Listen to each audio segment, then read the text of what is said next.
por aquí y después preguntar atrás. Gracias. Buenas noches, doctor Ignacio de Alba, de Pie de Página. Le preguntaría si tienen datos de cuál fue el exceso de mortalidad en años anteriores, y otra más sería si sabe si este 38% de exceso de mortalidad que tenemos es un rango similar, digamos, al que presentan otros países. Gracias. Gracias por la pregunta. Sí tenemos y lo podemos, y qué bueno que lo pregunta, porque podemos presentar un poco lo que ha pasado en este análisis de exceso de mortalidad en los años previos, ¿no? Normalmente, y creo que lo tenemos en el primer boletín, pero con gusto lo podemos traer, tenemos un pequeño pico de exceso casi todas las épocas invernales, ¿no? Que eso se explica mucho por influenza y por la época de enfermedad respiratoria aguda durante la época invernal, y como en México, como en prácticamente pues, todo el hemisferio norte en esta época invernal, se encuentran estos pequeños excesos que duran tal vez 3, 4 semanas de exceso y se cuantifican, ¿no? Pero en general esos son los últimos momentos. Digo, el análisis de exceso es tan sensible también que a veces cuando hay desastres, digamos, cuando uno ve, por ejemplo, el año 2017, de repente hay un día que se va de exceso y ese es el día del temblor, ¿no? Entonces sí, bueno, puedes tener estos excesos puntuales por un desastre, pero en general la curva pues no tiene excesos en todo el año, sino ¿por qué? Porque se van promediando, es parte de lo que se va esperando, ¿no? Entonces, pero sí en la época invernal. Y esto también lo pueden ver en el monitoreo que hace Europa, en su monitoreo que se llama Euromomo, que también tiene estas formas de analizarlo desde el 2004-2005 que lo han hecho. De acuerdo a la comparación, realmente ha sido un reto. Digo, yo personalmente he estado interesado en poder entender la comparación. Creo que yo no conozco ningún otro país que tenga así unos datos abiertos de exceso de mortalidad como para que hacer la misma metodología. Y el problema es que las metodologías no son las mismas, ¿no? Entonces, a partir de qué número, con cómo calculas lo esperado, qué tipo de análisis, cómo haces la curva epidémica para saber, es el percentil 90, es el percentil 75. Entonces, cuando solamente uno toma los datos que están en prensa, o lo que ha hecho, digamos, el esfuerzo que también hizo de The Economist, el esfuerzo que ha sido Our World in Data, que también muestra pues, lo que se ha reportado, pero es muy difícil la comparación. Entonces, realmente nos ha costado y preferimos no, y también alertar un poco a decir que las comparaciones, si no sabemos que las metodologías son estandarizadas, son las mismas, son muy difíciles de hacer, ¿no? Si tuviéramos este tipo de base de datos para otros países, donde tenemos todos los datos de las muertes, como lo estamos haciendo aquí, bueno, entonces sí podemos aplicar la misma metodología y comparar, pero no lo tenemos hasta ahora, ¿no? Entonces, ahora, perdón, pero nada más una cosa que sí me gustaría recalcar es que cuando vemos los excesos en porcentajes de excesos, muchos de los países europeos han llegado a semanas con 150, 180 porcentajes de exceso en una sola semana, y también a veces el problema es que la comparación de todo el periodo, a veces hay estados o países que reflejan solamente desde que empezó hasta que terminó el exceso durante un periodo, gente que reporta todo el año, entonces por eso van a haber una gran heterogeneidad. Gracias, doctor. Preguntarle, en este 72, nada más para precisar, en ese 72% de exceso que está manejando, ¿cuál es el porcentaje? Me imagino que esas son las certificadas, pero ¿tienen ya estimado el porcentaje de las no certificadas en este exceso de mortalidad? Y recuerdo que creo que la primera o segunda semana de noviembre, usted mismo presentó una gráfica de correlación del tiempo promedio de oportunidad de atención y letalidad en personas por entidad federativa. He tratado de sacar la gráfica, pero no sé si ya no está disponible y bueno, si está disponible, ¿cómo le hago para poder checarla? Muchas gracias. Gracias. A ver, de la primera pregunta, me me sirve, gracias por preguntarla, porque quiero aclarar algunas cosas, ¿no? Porque a veces el problema es que los porcentajes a veces se mueven libremente y vemos notas que están tomando un porcentaje de algo y lo interpretan como otra cosa, ¿no? Entonces, ¿qué es lo que estamos reportando hoy? Nada más para ser precisos, y si no lo fui, lo quiero ser claramente, el porcentaje de exceso acumulado durante todo el periodo, desde la semana 1 hasta la semana 43, es del 38%. Eso es importante, y eso es el exceso de todas las causas. Ahora, ¿qué es ese 72% que también usted mencionó? Ese 72% es del total del exceso.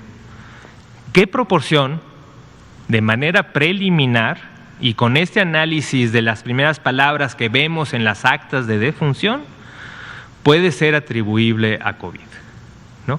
Que son 155.990, ¿no? Esos son del total, que son 217.989, 155.000 tienen alguna palabra o alguna cosa que sugiere que puede ser una infección respiratoria, que puede ser COVID, pero que de ahí a qué es, todavía hay un proceso de dictaminación. Entonces tenemos un proceso de dictaminación. Entonces recuerden, tenemos defunciones que están registradas en el CISBER. Que están registradas en el CISBER son defunciones que en la general o en su totalidad tienen un estudio epidemiológico. Entonces tienen un estudio epidemiológico, cumplió con definición de caso operacional en vida y una vez fallecido además tuvo la posibilidad de una prueba y por lo tanto se confirmó. Son las muertes confirmadas. También estamos incluyendo en esas muertes, ya desde hace varias semanas, aquellas muertes que tal vez no teníamos el estudio, la muestra, aquellos que no tenían muestra o aquellos que quedaron sin muestra, que puede ser, pero que por asociación epidemiológica o por dictaminación, cuando se revisó el expediente, hay estos grupos hospitalarios jurisdiccionales que revisan expedientes y dicen sí, todo concuerda, que aunque no tenemos la prueba biológica para decir que estaba infectado por el virus SARS-CoV-2, todo demuestra que tiene todos los datos clínicos que sugieren COVID. Y esto es una proporción. Ahora, lo que presentamos aquí no viene del CISBER, viene de las actas de defunción, que son todos los fallecimientos que hay en cada una de las entidades. Y de estas, no necesariamente, una proporción de ellas están en el CISBER, que fue esta gráfica roja y gris, una proporción está en el CISBER. Todo lo que es COVID estamos calificándolo como que es parte del exceso, pero hay muchas otras causas que también pueden ser parte del exceso y que son, en esta primera estimación, tal vez hay un 38% de este total del exceso que puede ser explicado por otras causas. De acuerdo a su segunda pregunta, tengo que recordar, sí, yo presenté unas curvas de letalidad por entidad federativa, y esto son letalidades que hemos calculado con la red IRAC. No sé, no es parte de los indicadores ni de los boletines, es un indicador que utilizamos mucho en el seguimiento, pero tendría que ver si está en algún lugar, sé que está en la conferencia de prensa seguro, pero no es un indicador que tenemos de manera pública, pero sí tenemos los datos de la red IRAC, y los datos de la red IRAC, ese es un indicador. No hemos querido tampoco presentarlo porque puede ser confuso, porque es del total de egresos hospitalarios, cuántos de estos egresos son por defunciones. Es una forma diferente de ver la letalidad y se puede analizar con los datos de la red IRAC.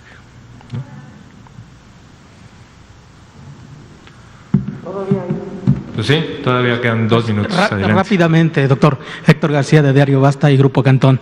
En el primer embate del COVID, pues el personal médico quedó cansado. ¿Qué medidas ahora sí que adicionales están llevando a cabo las autoridades para que ahora sí que el personal vuelva a estar como es los primeros que están en esta línea de combate y que no se echen para atrás? Claro. No, pues muchas gracias. Creo que es muy buena pregunta y qué bueno que llama la atención. Y también pues me da la oportunidad de reiterar nuestro más profundo agradecimiento a todo el personal de salud que ha estado desde el inicio y de manera continua trabajando en la primera línea de batalla de esta pandemia.